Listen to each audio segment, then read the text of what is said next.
Bismillahirrahmanirrahim. Assalamualaikum warahmatullahi wabarakatuh.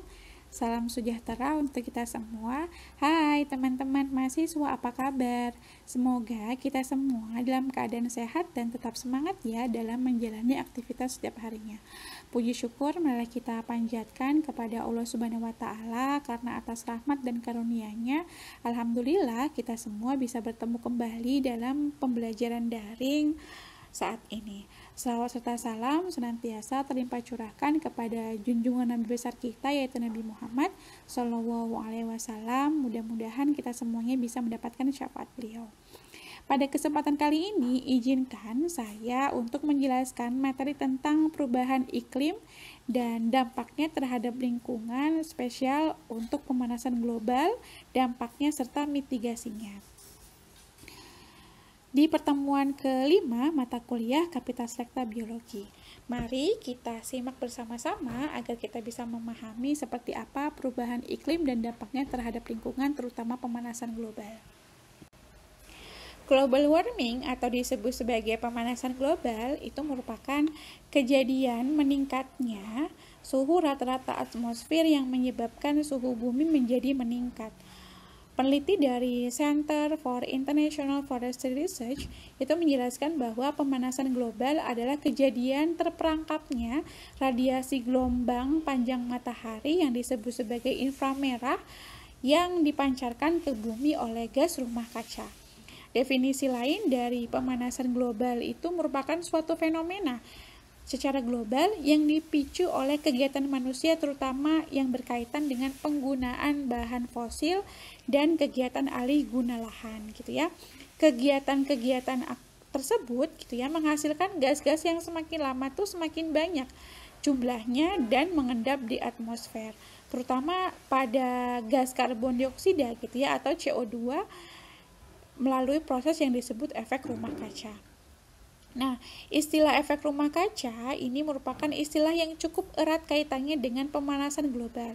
Disebut dengan efek rumah kaca karena adanya peningkatan suhu bumi akibat suhu panas yang terjebak di dalam atmosfer bumi. Prosesnya tuh mirip seperti rumah kaca ya, makanya disebut efek rumah kaca. Di mana proses efek rumah kaca ini atau rumah kaca ini sendiri gitu ya berfungsi untuk menjaga kehangatan suhu tanaman di dalamnya. Peningkatan suhu di dalam rumah kaca ini terjadi karena adanya pantulan sinar matahari oleh benda-benda yang ada di dalam rumah kaca yang terhalang oleh dinding kaca, sehingga udara panas itu tidak dapat keluar gitu. Nah, itulah contoh atau definisi dari efek rumah kaca. Nah, teman-teman bisa melihat ya bagaimana gambaran dari efek rumah kaca pada slide ini. Gambar di sebelah kanan. Oke, selanjutnya setelah kita mengetahui definisi dari pemanasan global atau global warming, kira-kira apa ya yang menjadi penyebab adanya global warming itu sendiri gitu ya. Yang pertama adalah meningkatnya gas rumah kaca. Nah, meningkatnya gas rumah kaca terjadi akibat adanya pembakaran minyak bumi gitu ya, seperti bahan bakar, batu bara, serta pembakaran gas alam. Sehingga hal tersebut menyebabkan adanya pemanasan yang terpantul, tidak diteruskan keluar angkasa, tetapi kembali lagi ke bumi. Dan gas yang paling berpengaruh adalah karbon dioksida gitu. Jadi semakin sekarang tuh banyaknya kendaraan, kemudian juga pembakaran yang hasilnya itu berupa karbon dioksida, ini bisa menyebabkan peningkatan dari gas rumah kaca. Kemudian yang kedua, ini yang pertama. Kemudian yang kedua adalah polusi udara karena bahan bakar. Polusi udara karena bahan bakar mesin kendaraan bermotor gitu ya, seperti mobil, sepeda motor dan kendaraan lainnya itu menghasilkan berupa gas karbon dioksida ya, yang dimana gas ini tidak bisa diteruskan keluar angkasa sehingga panas akan mengendap di bumi, jadi menyelimuti dari bumi itu sendiri, sehingga mengakibatkan bumi itu semakin panas. Kemudian yang ketiga adalah efek rumah kaca. Efek rumah kaca ini menjadikan panas yang berada di bumi ini tidak dapat dipantulkan keluar angkasa ya, Kalau misalnya teman-teman lihat di slide sebelumnya kan ada gambar bumi yang beri sinar matahari gitu ya. Kemudian bumi itu tidak bisa memantulkan sinar matahari itu ke luar angkasa, tetapi terangkap gitu ya, terangkap di atmosfer. Sebenarnya efek rumah kaca ini tuh ada loh manfaatnya untuk kehidupan manusia, namun gitu ya, jika berlebihan maka akan menjadikan efek terhadap lingkungan dan juga cuaca yang ada di bumi. Oke, di atas permukaan bumi ini sebenarnya efek rumah kaca itu bisa terjadi karena sebanyak 25% energi matahari yang masuk ke bumi itu dipantulkan oleh awan atau partikel lain di atmosfer. 25%-nya diserap awan, 45%-nya itu diabsorpsi ke permukaan bumi, dan 5%-nya itu 5% lainnya itu dipantulkan kembali ke permukaan bumi. Energi matahari yang telah diabsorpsi akan dipantulkan kembali dalam bentuk radiasi inframerah atau radiasi inframerah oleh awan dan juga di permukaan bumi. Namun, energi yang dipantulkan tersebut bisa terhalang gitu ya oleh karbon dioksida dan gas lainnya yang terdapat di atmosfer.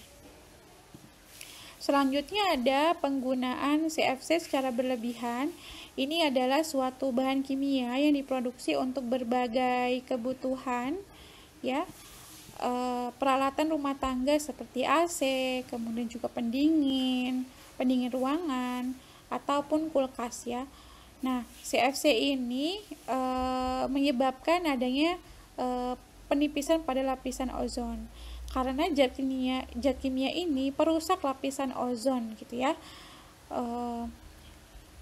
Nah, selanjutnya ada penggundulan hutan gitu ya.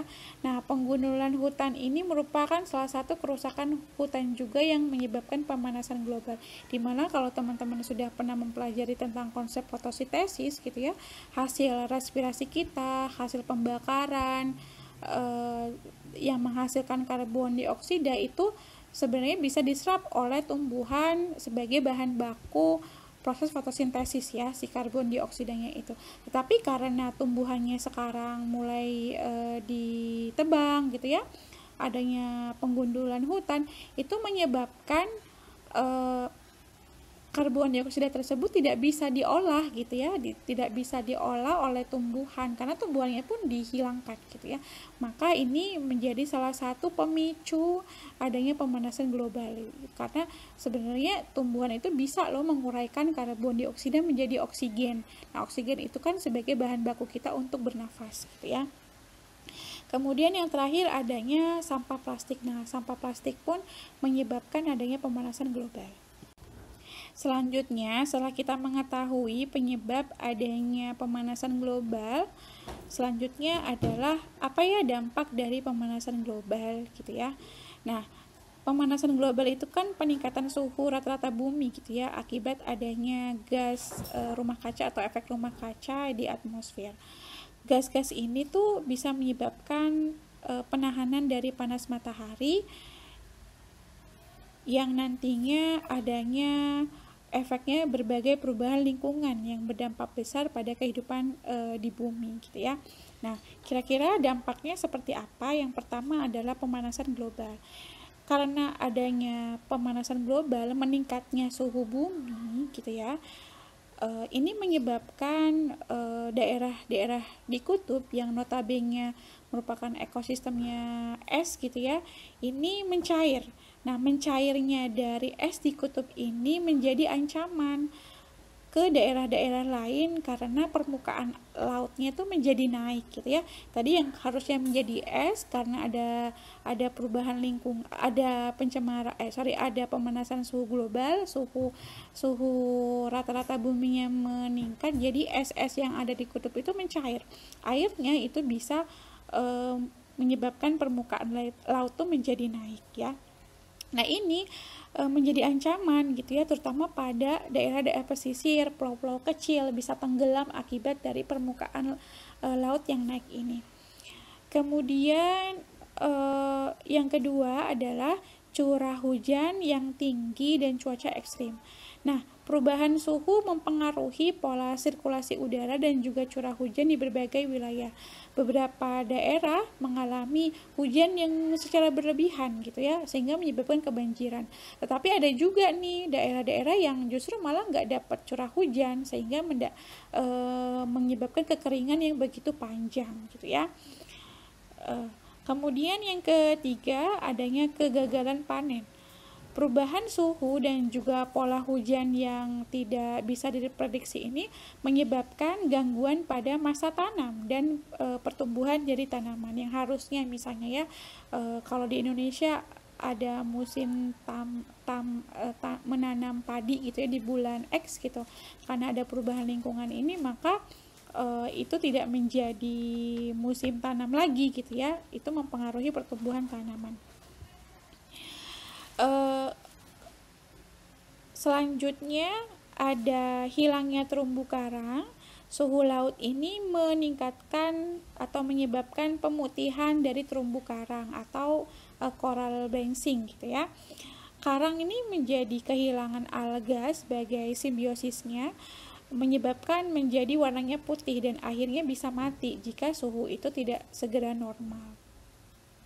Sedangkan kita tahu bahwa terumbu karang itu menjadi tempat atau habitatnya dari ribuan spesies laut, sebagai rumah atau tempat tinggalnya dari biota-biota laut.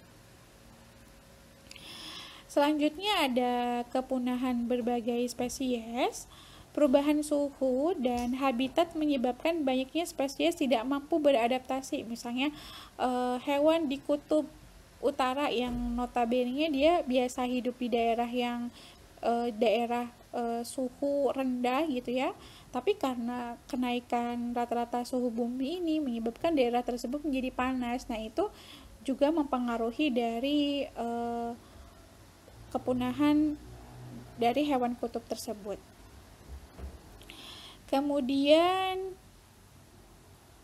berikutnya adalah penipisan lapisan ozon ya. Gas rumah kaca dan bahan kimia seperti CFC yang ada di AC tadi gitu mempercepat kerusakan lapisan ozon. Lapisan ozon berfungsi melindungi bumi dari sinar UV yang terpancar dari matahari, dan itu berbahaya gitu ya. Jadi ketika lapisan ozonnya semakin menipis karena dia sebagai pelindung untuk bumi, maka resiko-resiko yang ditimbulkan dari sinar UV itu makin besar, kayak misalnya kanker kulit gitu ya, kemudian kerusakan mata, itu bisa terus meningkat karena akibat dari lapisan ozon yang menipis ini. Kemudian yang terakhir adalah ketidakstabilan dari iklim ya. Sekarang cuaca sekarang tuh sulit sekali diprediksi gitu ya, yang harusnya musim kemarau bisa berubah secara drastis gitu ya menjadi musim hujan, kemudian musim kemarau yang lebih lama, kemudian musim hujan yang begitu lebih cepat gitu ya. Nah, itu adalah kestabilan iklim. Nah, ini adalah dampak-dampak yang ditimbulkan dari pemanasan global. Oke, berikutnya bagaimana ya antisipasi untuk menurunkan global warming ini? Kita sudah tahu definisinya, kemudian juga contohnya, kemudian juga penyebab dan dampaknya dari global warming atau pemanasan global. Nah, sekarang bagaimana ya untuk menurunkan global warming ini? Apa yang bisa kita lakukan? Yang pertama adalah mengurangi peningkatan gas rumah kaca gitu ya. Misalnya teman-teman bisa menggunakan untuk mengurangi peningkatan gas rumah kaca ini yang diakibatkan dari banyaknya karbon dioksida di bumi gitu ya.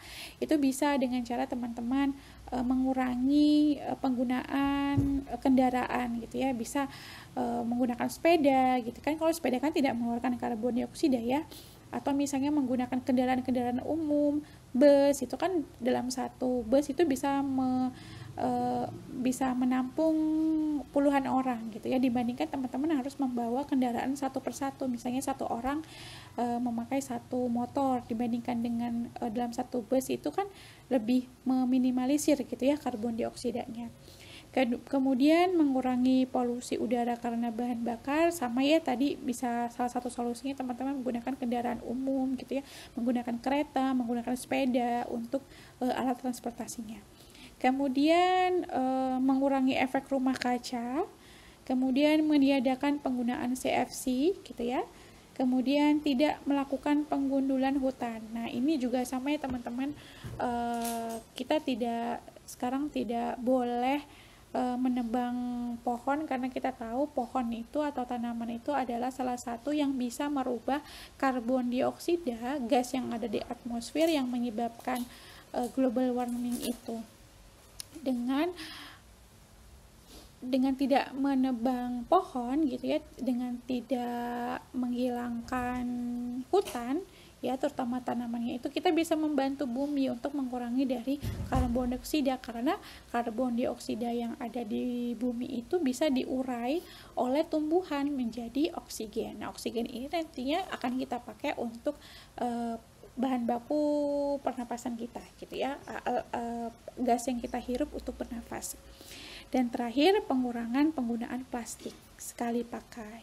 Nah, itulah antisipasi yang bisa kita lakukan gitu ya, untuk menurunkan dari global warming atau pemanasan global ini. Demikianlah gambaran atau penjelasan singkat tentang global warming atau pemanasan global. Mudah-mudahan video ini bisa bermanfaat untuk teman-teman dipelajari. Terima kasih atas perhatiannya. Kita ketemu di video berikutnya. Wassalamualaikum warahmatullahi wabarakatuh.